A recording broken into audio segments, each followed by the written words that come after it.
Selamat malam teman-teman, saya Rizky. Ini video saya yang kelima, dan mungkin ini video yang terakhir di minggu ini karena, di weekend besok saya ada kegiatan dan minggu depan udah mulai sekolah full, jadi udah rada sibuk. Jadi mungkin di minggu depan cuma akan upload satu video atau 2 video aja. Nah, di video yang, kelima ini saya mau membahas tentang, 3 pertanyaan yang paling umum yang ditanyakan ketika kita interview untuk pekerjaan sebagai guru. Disclaimer lagi, ini tuh berdasarkan pengalaman saya pribadi setelah beberapa interview yang saya jalani. Jadi kayaknya 2 tahun terakhir tuh saya udah interview mungkin 10 kali ada kali ya. Ya, dan itu, lumayan, banyak sih kayaknya, dan beberapa kan sampai dapet tawaran gitu, sampai dapet job offer. Jadi kayaknya, mungkin mungkin strategi saya ini cukup efektif, jadi mungkin teman-teman bisa pertimbangkan gitu untuk ikuti atau untuk modifikasi supaya bisa lebih baik gitu. Nah, oke, kita mulai ya dari pertanyaan yang pertama. Pertanyaan yang pertama tuh biasanya recruiter kita atau calon supervisor kita akan tanya, "Oke, so tell me about yourself." Nah, itu pertanyaan pertama tuh biasanya. Jadi coba ceritakan, jelaskan diri kamu kepada saya gitu. Nah, pertanyaan yang begini, jawaban yang paling baik gitu ya menurut saya ada 3 guideline. Yang pertama, kalau bisa teman-teman jangan mengulangi informasi yang udah teman-teman tulis di CV gitu. Jadi kalau dia tanya tell me about yourself, ya kita jangan, oh nama saya ini, saya lulusan dari sini, saya sudah pernah bekerja sebagai ini, jangan kayak gitu. Karena semua itu dia udah baca, dia udah tahu karena kita udah kirim CV kita ke dia gitu. Jadi jangan ulang yang ada di CV. Apa yang harus dilakukan? Yang harus dilakukan adalah kalau mau, eee, ambil beberapa informasi yang udah ada di CV, highlight-lah yang penting-penting aja gitu. Jadi jangan semuanya. Jadi misalnya, dan yang penting itu apa? Yang penting itu ya tergantung teman-teman, yang teman-teman anggap penting yang mana gitu. Biasanya kalau untuk guru-guru yang udah berpengalaman cukup lama, yang dianggap penting tuh misalnya jumlah tahun mengajar gitu. Jadi ya udah itu aja yang dipakai gitu. Jadi nama saya ini, saya sudah mengajar selama sekian tahun. Nah, terus, dari situ elaborate gitu, dan gak usah semua aspek juga yang di-elaborate gitu.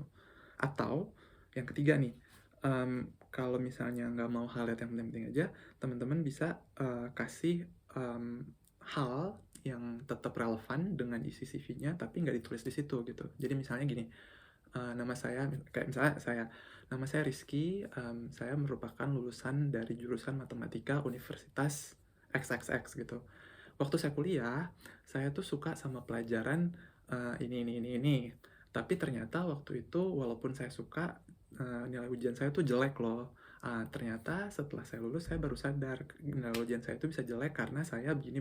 Nah, hal-hal yang kayak gitu tuh, lebih menarik untuk recruiter karena dia nggak tahu itu gitu. Tapi terus, dia tahu bahwa informasi ini tetap relevan karena, dari situ dia bisa lihat bahwa, oh orang ini mengambil pelajaran dari kesalahan yang dia lakukan di masa yang lalu gitu. Jadi mungkin dari situ dia bisa mengambil kesimpulan bahwa, oh mungkin dia sebagai guru akan bisa menawarkan insight yang useful untuk murid-muridnya gitu. Jadi, itu yang pertama tuh. Jadi pertanyaan pertama adalah pertanyaan yang, semacam tell me about yourself, dan untuk, meng-handle pertanyaan itu ada 3 hal yang teman-teman bisa lakukan atau yang perlu teman-teman ingat. Pertama, kalau bisa jangan ulang info yang ada di CV. Yang kedua, kalaupun mau ada info di CV yang diulang, ya highlight atau ambil yang penting-penting aja, jangan semuanya. Atau yang ketiga, ya teman-teman bisa ceritain hal yang tetap relevan dengan CV-nya tapi nggak ada di CV itu gitu. Jadi ceritain, dan kalau bisa di dalam cerita yang teman-teman kasih itu terkandung, pesan yang implisit yang kira-kira, mengiklankan diri teman-teman sebagai seseorang yang bisa menawarkan, suatu manfaat untuk institusi yang menginterview teman-teman gitu. Oke, itu pertanyaan pertama. Nah, pertanyaan kedua biasanya gini, "So tell me about your teaching philosophy." Jadi dia nanya, filosofi atau, idealisme mengajar kita tuh seperti apa gitu. Nah, kalau pertanyaan yang begini, mmm, sama tuh ada 3 guidelines-nya menurut saya. Yang pertama, kalau bisa teman-teman jangan kasih jawaban yang terlalu generik atau jangan jangan kasih jawaban yang terlalu umum gitu.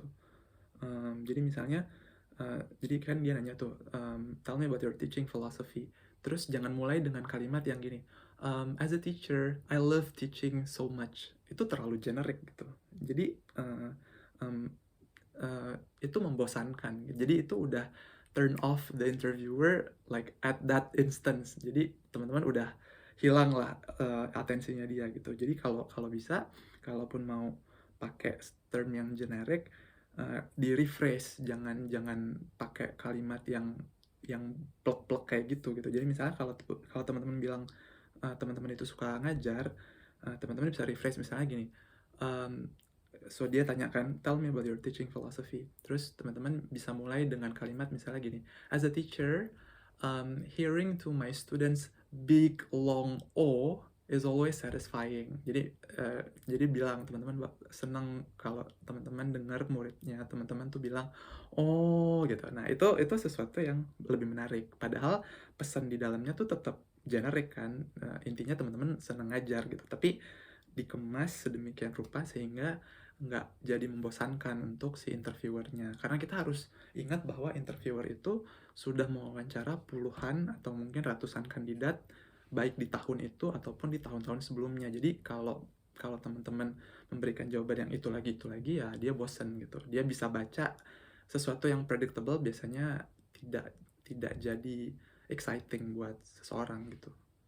Nah, jadi itu jangan generik, jangan kasih jawaban yang generik. Tapi teman-teman juga harus uh, jujur gitu, harus harus memberikan jawaban yang memang uh, apa ya, yang jujur gitu, jangan jangan dibuat-buat gitu. Jadi interview itu harus dilatih, tapi juga yang harus realistis gitu, jangan jangan mengada-ngada juga sih kalau menurut saya. Jadi ya dicari balance-nya gitu. Nah, yang ketiga, pertanyaan yang ketiga itu dia biasanya suka nanya gini, classroom management kita tuh gimana gitu. Jadi biasanya dia nanya pertanyaan-pertanyaan yang kayak gini, "Kalau seandainya saya masuk ke ruang kelas kamu ketika kamu mengajar, suasana apa yang saya dapat?" Nah, itu pertanyaan-pertanyaan yang kayak gitu biasanya. Nah, kalau dikasih pertanyaan yang begini, teman-teman tuh jangan jangan mencoba untuk kasih jawaban yang menggambarkan ruang kelas yang ideal gitu. Jadi jangan bilang bahwa oh, Anda akan menemukan kelas di mana semua murid-murid akan belajar dengan inquiry approach atau apa siswanya yang aktif dan sebagainya dan seterusnya gitu. Nggak usah, itu tuh terlalu idealis. Itu akan membuat uh, ya ada dua hal sih. Pertama, mungkin rekruternya akan senang, tapi trade off-nya adalah teman-teman jadi repot gitu kan, membalas pertanyaan-pertanyaan lanjutan setelah itu. Atau kemungkinan kedua, ya si interviewernya kayak udah ngebaca, ya nih orang kasih jawaban yang kayak gini gitu. Jadi kalau menurut saya, kita nggak perlu kasih jawaban yang terlalu ideal, semisal itu cuma bikin kita susah gitu. Nah, menurut saya jawaban yang lebih baik untuk pertanyaan yang seperti itu, teman-teman kasih aja jawaban yang realistis gitu. Jadi kalau misalnya ditanya, kelas seperti apa yang akan saya temui kalau saya masuk ke ruang kelas kamu ketika kamu mengajar gitu kan pertanyaannya. Nah, teman-teman bilang aja, ini seenggaknya yang saya jawab gitu ya, saya jawab, saya nggak bisa bilang kelas yang seperti apa, karena kelas saya menurut saya akan berubah-ubah tergantung pada situasi di hari itu. Kita nggak pernah tahu di hari itu murid-murid sebelum pelajaran saya ada pelajaran apa, atau di hari itu ada event signifikan apa yang terjadi di kelas itu. Yang jelas untuk setiap kejadian yang terjadi yang tidak saya perhitungkan sebelumnya, saya merasa bahwa sebagai seorang guru saya harus selalu siap untuk memberikan pengajaran yang terbaik yang um, bisa saya tawarkan ke murid saya. Salah satu skenario yang bisa saya bayangkan adalah begini begini begini begini begini gitu. Jadi, pokoknya teman-teman perlu memberikan garis bawah bahwa teman-teman itu adaptif gitu.